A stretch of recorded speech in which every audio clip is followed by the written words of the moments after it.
Hi, I am your teacher, Morris Odhiambo, here in Nairobi. In case you don't know why we fought so hard to have an independent judiciary, I want to tell you why. Just yesterday, High Court Judge Chacha Mwita forced the head of the DCI to appear in court to explain the whereabouts of blogger Kinyagia. That is one of the latest people to be disappeared by the Kenyan state here in Kenya. I am in Nairobi here, and of course, the court case is going on, has been going on for a couple of days now. Here is what Judge Chacha Mwita said to the advocate representing DCI. We are not interested in any other thing other than the human being. When can we get this human being? The judge asked. When the advocate complained that it is a difficult task, the judge told him, tell your client there is no way a Kenyan will get out of his abode and vanish from this world without trace. It is not humanly possible.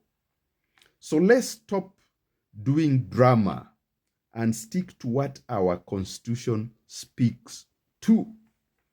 We may not like it, the constitution, but we gave it to ourselves.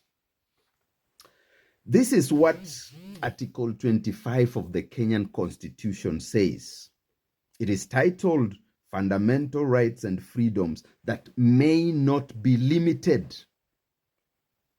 Despite any other provision in this constitution, the following rights and fundamental freedoms shall not be limited. Shall not be limited. A, freedom from torture and cruel, inhuman, or degrading treatment or punishment. Thus, as per an international human rights instrument. Freedom from slavery and servitude. The right to a fair trial. And finally, the right to an order of habeas corpus. Habeas corpus is a writ that forces or requires or commands the authorities to produce somebody in court who is in their custody. So what has been happening in Kenya, of course, you know the context.